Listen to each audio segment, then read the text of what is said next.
एक समय की बात है। एक गहरे जंगल में राहुल नाम का एक युवक रहता था। राहुल बहुत ही मेहनती और ईमानदार था। वह जीवन में कुछ बड़ा करना चाहता था, इसलिए उसने व्यापार शुरू किया।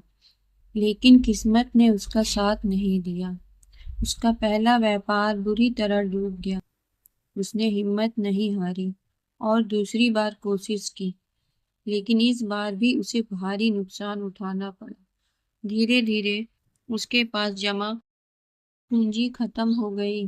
उसके दोस्तों ने उसका साथ छोड़ दिया और परिवार के लोग भी उस पर संदेह करने लगे। राहुल पूरी तरह से टूट चुका था। उसे अपना जीवन निरर्थक लगने लगा। निराशा के इस गहरे अंधकार में वो सब कुछ छोड़कर जंगल की ओर चल पड़ा। वो जीवन से हार मान चुका था।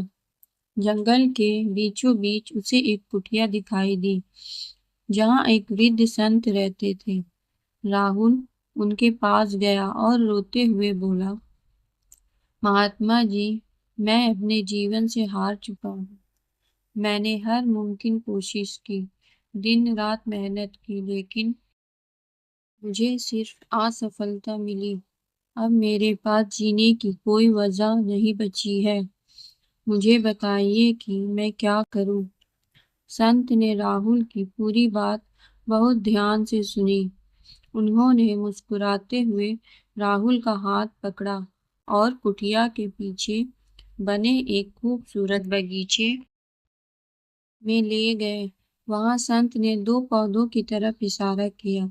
एक फर्न एक प्रकार का छोटा पौधा का था और दूसरा बांस का था।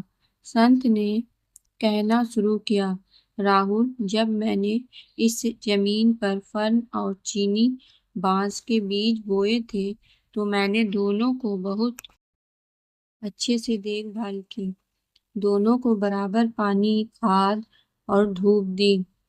पहले ही साल में फर्न का बीज अंकुरित हुआ और उसने जमीन से बाहर आकर अपनी हरी भरी पत्तियों से बगीचे को सुंदर बना दिया। लेकिन बांस के बीज में कोई हलचल नहीं हुई। वह जमीन के अंदर वैसा के वैसा ही रहा। दूसरे साल फर्न और ज्यादा बड़ा और घना हो गया।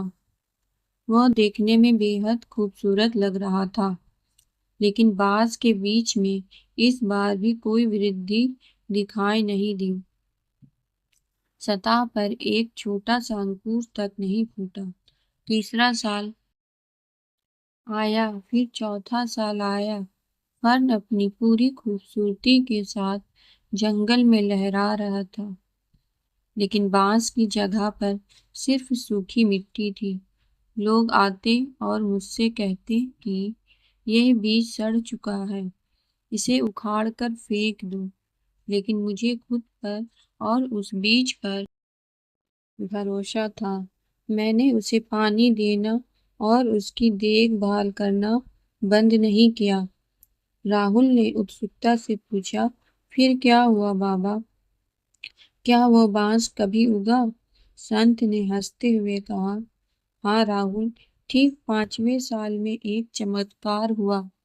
5वें साल में उस सूखी मिट्टी को चीर कर एक छोटा सा बांस का अंकुर बाहर निकला।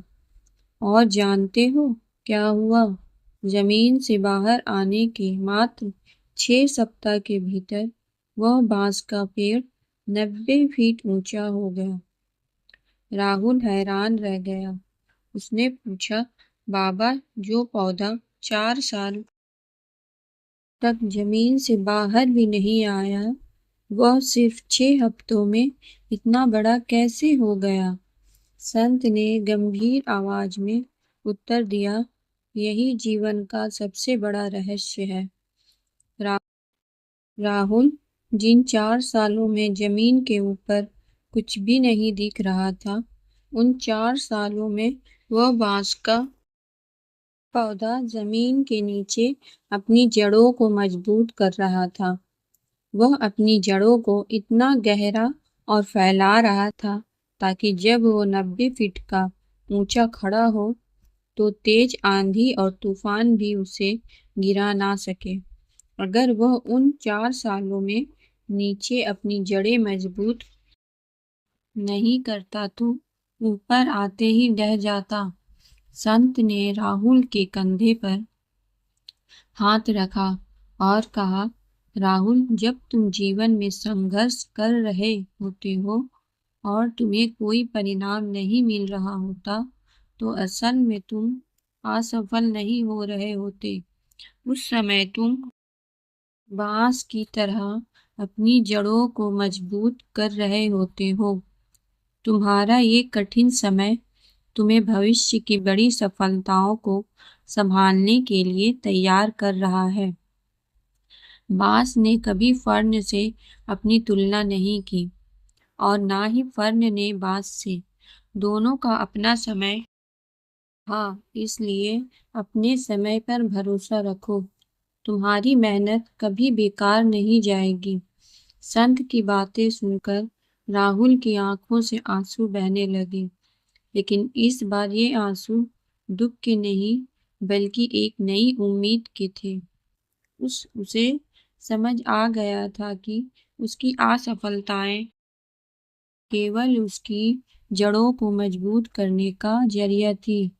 वह वापस अपने गांव लौटा और एक नई ऊर्जा के साथ फिर से काम में जुट गया। कुछ साल की कड़ी मेहनत के बाद उसने वह मुकाम हासिल किया जो उसने कभी सपने में सोचा था। कहानी से सीख, धैर्य सबसे बड़ी ताकत है। सफलता रातों रात नहीं मिलती है, इसके लिए बांस की तरह धैर्य रखना पड़ता है। ये कहानी आपको कैसे लगी कमेंट करके हमें बताइएगा और चैनल को लाइक और सब्सक्राइब करिएगा। Thank you.